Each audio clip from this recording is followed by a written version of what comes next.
चोर, तेरा इतना साहस, मेरी आंखों के सामने तूने माखन चुरायो। कान्हा, कहीं जानकी और सावित्री सत्य तो ना कह रही थी? नाना मैया जी, मैंने ना चुरायो है, वो आया था। मूर्ख समझती है मुझे? तेरे मुख पे लगा माखन सारी कथा कह रही है।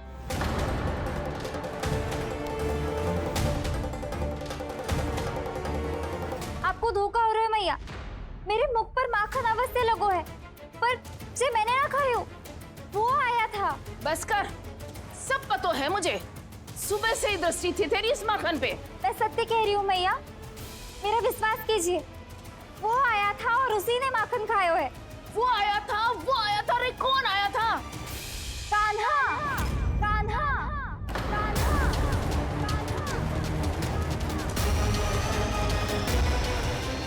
देखो मैं क्या लाई हूँ।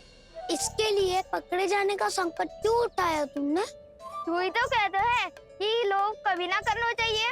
अरे ये मेरे लिए थोड़ी ना है, ये हमारी टोली के लिए, हमारे सदस्य के लिए है। काहे वो वानर महाराज?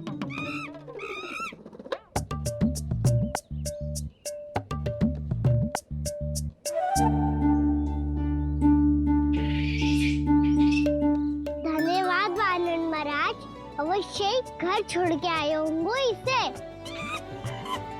अब आप ये दो और ये लो।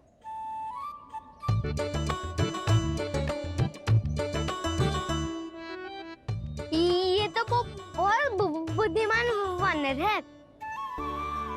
बाल बराबर बज गया तो तनिक और भी न बुझा था तो बहुत कुटाई हो जाती। आपको शीघ्र ही कुछ करना होगा। सुलक्षणा चाची स्त्रियों की टोली बनाकर उस व्यापारी को अपना वचन देने निकल चुकी हैं। मैंने कहा था ना, सूर्यास्त होने से पहले आएंगे, सब आएंगे। क्या होगा तुम सबको? हाँ, कोई भी कछु समझने को तैयार ही ना है। वहां वो सुलक्षणा से सभी के साथ उस व्यापारी को वचन देने जा रही है, और यहाँ तुम दोनों मेरे लल्ला पर, गोकुल के राजकुमार पर माखन चोरी का आरोप लगा रही हो। नारायण ही जाने अब क्या होगा गोकुल की स्त्रियों का। नारायण ही जाने अब क्या होगा गोकुल की स्त्रियों का। क्या हुआ प्रभु? किस सोच में डूब गए आप? कुछ कीजिए ना।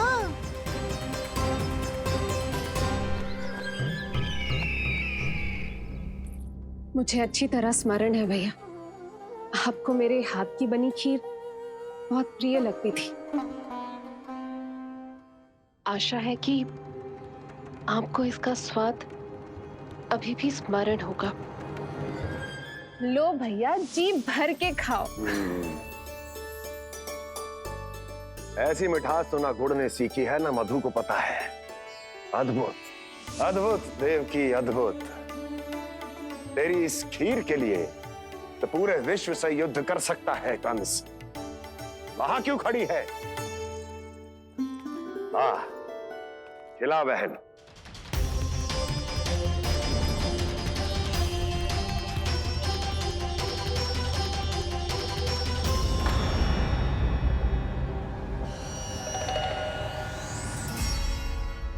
चिंता की आवश्यकता नहीं है भैया, मैंने कोई विष नहीं मिलाया। नहीं, खिला।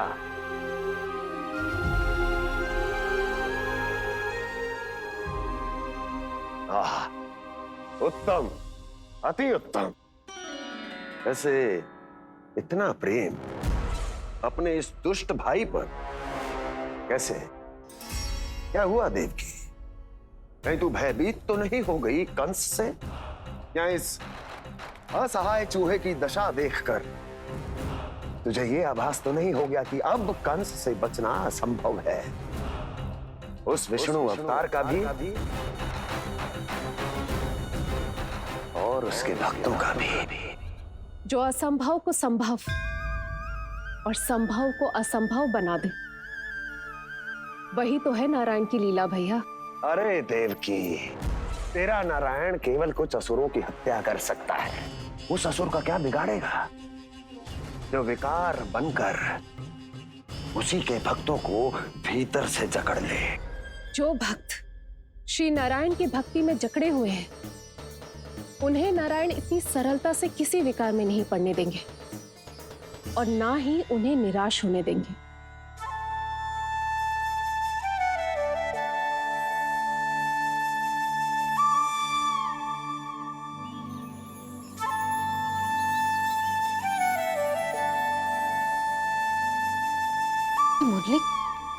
मुरली की धुन।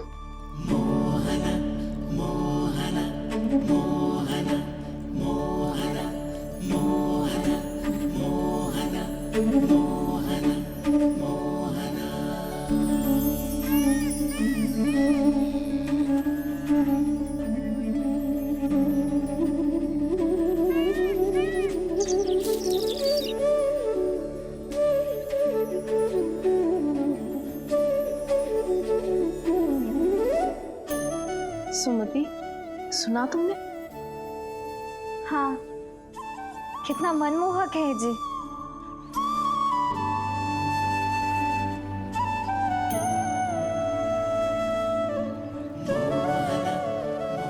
कान्हा,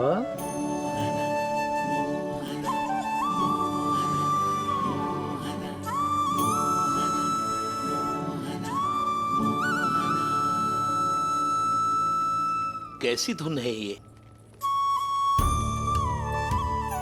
कहाँ जा रहे हैं ये सब?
खीर तो केवल माध्यम था भैया। सत्य तो ये है कि मैं केवल आपको इतना बताने आई थी कि श्री नारायण अपने भक्तों को किसी न किसी तरह सही मार्ग अवश्य दिखाते हैं। नारायण उन्हें लोक तो क्या किसी भी जाल में नहीं फंसने देते, कभी नहीं। नारायण उन्हें लोक तो क्या किसी भी जाल में नहीं फंसने देते। कैसी लगी मेरी मुरली की धुन? अच्छी थी ना? आनंद आयो?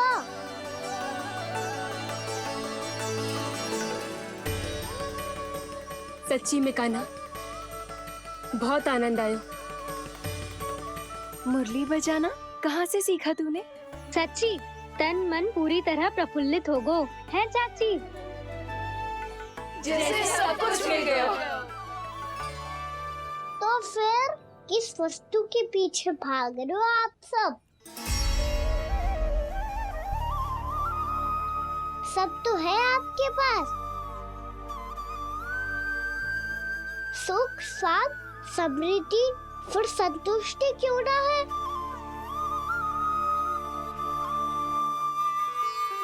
मेरा नन्हा सा कान्हा इतनी समझदारी की बात कर रहे हैं।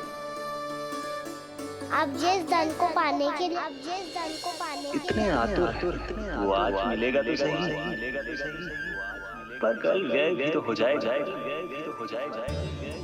और यदि किसी ने बहुत प्रयत्न करके ढेर सारा धन एकत्रित भी कर लिया, तो जीवन के बाद वो उसे अपने साथ थोड़े ही ले जाएगा।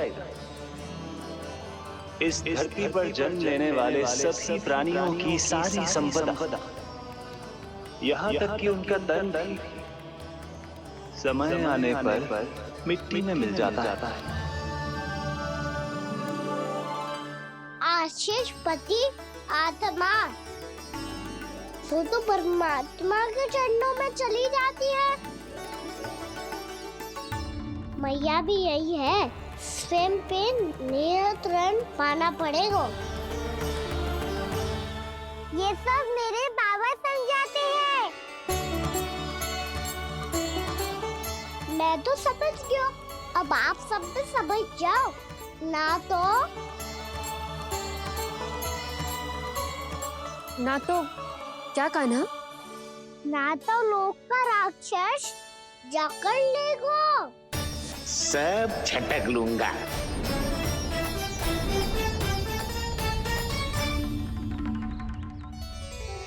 मैंने सही कहा ना बाबा? बात तो सही कह रहे हो अजय।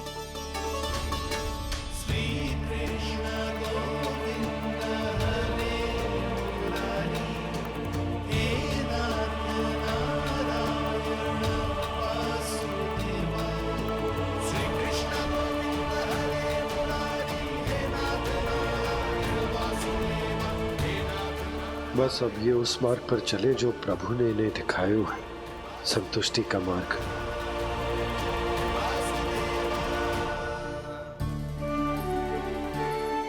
ठहरो।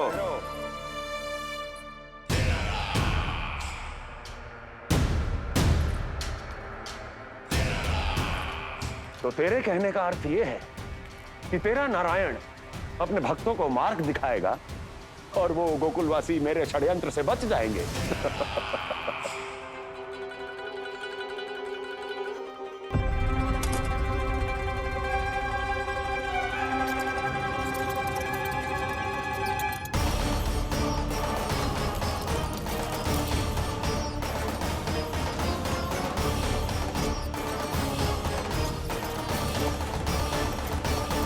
लोभ। तेरा नारायण चाहे कितने भी मार्ग दिखा दे, किंतु जब व्यक्ति के भीतर लोभ बस जाए, उसे तो स्वयं भगवान भी नहीं बचा सकता।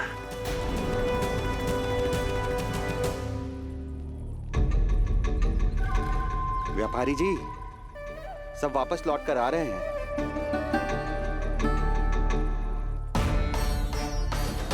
व्यापारी जी, ये रुक क्यों नहीं रही हैं? ये सीधी ही चली जा रही हैं। सब झटक लूंगा। मैंने कहा था ना, मैं अपनी चाल अंत में चलूंगा।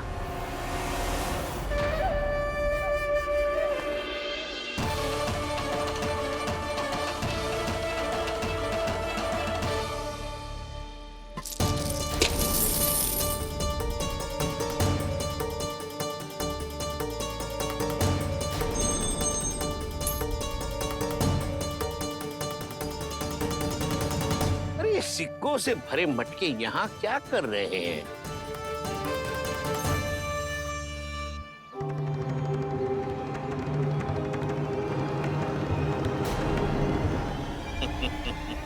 लगता है लक्ष्मी जी स्वयं आपके पास आना चाहती हैं।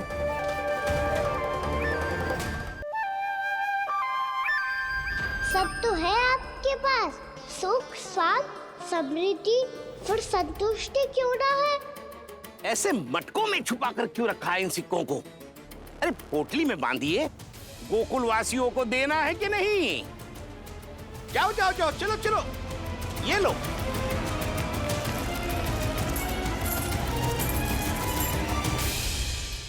अवसर का लाभ उठाने को लोभ ना कहते, पर अवसर यदि हाथ आए और हम उसे गवा दे, इसे मूर्खता अवश्य कहते हैं। गोकुलवासी आपके साथ व्यापार नहीं करेंगे।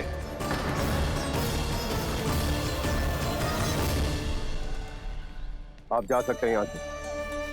गोकुलवासी मूर्ख थोड़ी ना है श्रीमान, कि लक्ष्मी घर पर आ रही है और वे द्वार कवाक्ष बंद करके घर में ही दुबक के बैठ जाए और लक्ष्मी से कह दे कि आप नहीं आइए। ये अच्छी तरह जानते हैं श्रीमान कि धन इनका जीवन बदल सकता है।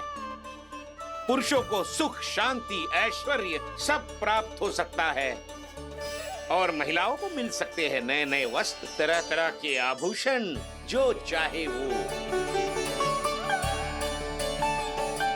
व्यापारी जी सही कह रहे हैं। इनके साथ व्यापार करने में बुराई क्या है? एक छोटी सी बात समझ में ना आ रही है आपके? अगर किसी को आपके साथ व्यापार करना होता तो अभी तक यहाँ आ चुके हो। तो श्रीमान, आप अपना समय व्यर्थ कर रहे हैं। अच्छा होगा कि आप शीघ्र यहाँ से चले जाएं। हाँ हाँ, मैं जा रहा हूँ श्रीमान, लेकिन ये सब लोग जानते हैं कि जीवन का सुख धन से होता है और मैं वही बांटने यहाँ आया हूँ। मुझे क्या पता था कि यहाँ के समृद्ध राज दरबार के लोग आम गोकुलवासी को समृद्ध होने देना ही नहीं चाहते। देखिए सेवकों, सारे सिक्के समेट लो, चलो। यहाँ किसी को लक्ष्मी जी का आशीर्वाद चाहिए ही नहीं। उठाओ।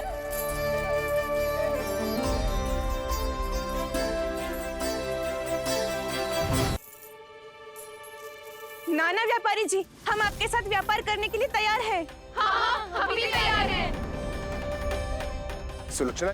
हाँ हाँ व्यापारी जी, हम दोनों भी तैयार हैं। हम सबको आपके साथ व्यापार स्वीकार है।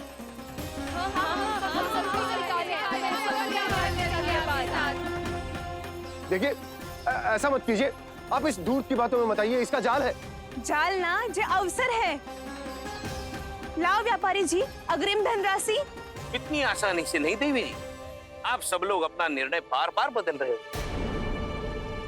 मेरी सिक्कों की पोटली लेने के बाद अगर आपने अपना निर्णय बदल लिया तो? ना ना, हमारा निर्णय अब अटल है व्यापारी जी, अब ना बदलेगो जे। मैं कैसे मान लूं? कहीं जी हमारे साथ व्यापार करने से मना ना कर दे। कछु भी करके इन्हें विश्वास दिलाना पड़ेगा। हमने एक बार कह दिया तो अब हम पीछे ना हटेंगे व्यापारी जी। आप जो बोलेंगे हम वो करने को तैयार है।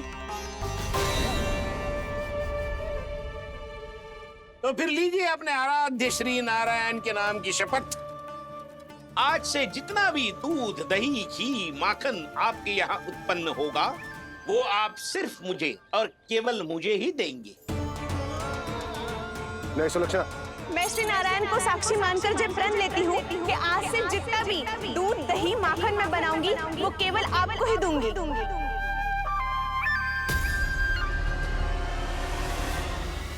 मैं भी श्री नारायण को साक्षी मानकर प्रण लेती हूँ।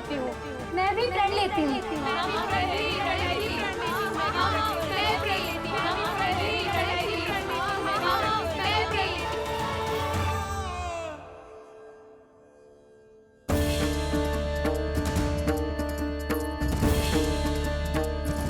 गांव वालों को समझाने के चक्कर में बहुत बड़ी भूल कर दी मैंने। बाबा सहायता करो ना, लगता है मैया को संदेह हो गया है। मैं ना चाहता मेरा सत्य सामने आए। बाबा!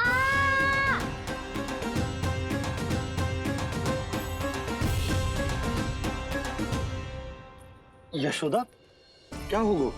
क्या होगा? देखो ना आपने कैसी मधुर मुरली बजाई है हमारे कान्हा ने। अच्छा, कितनी बड़ी बड़ी बातें कर रहा है। ये कोई सामान्य बात है? बाबा संभालो। सामान्य बात ही तो है यशोदा।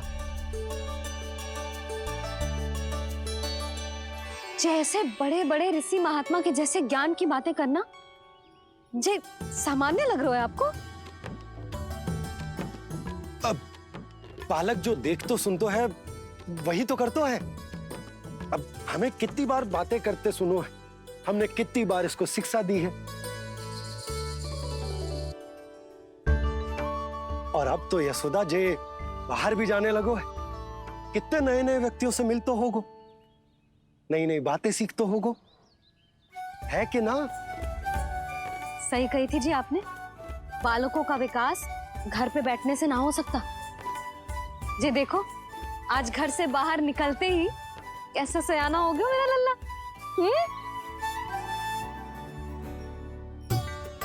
इन सब की तो मत ही मारी गई है, जो मेरे इतने समझदार लल्ला को माखन चोर बनाने पे तुली हुई है सबकी सब। क्यों रे, इतनी शीघ्र इतनी बड़ी बड़ी बातें करने लगो तू? बड़ा भी तो हो रहा हूँ मैया। बहुत बड़ा हो गया है ना तू। अब चल घर चल के मुझे बता और क्या क्या सीखा है तूने। तू तो बचको का ना, पर इन गांव वालों का क्या होगा? मेरा कार्य मार्ग दिखाना था बाबा। अब वो कौन सा मार्ग चुनेंगे ये तो उन्हीं पर निर्भर है।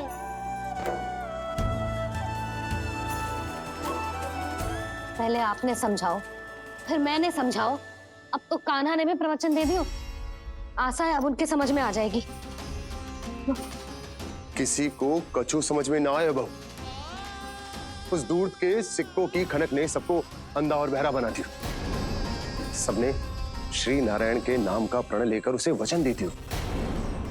अब से अपना सारा दूध, दही, माखन सब कुछ केवल और केवल उस व्यापारी को ही देंगे। जिन्हें मैया भी नहीं समझा पाई, उन्हें तो नारायण भी नहीं समझा सकते हैं।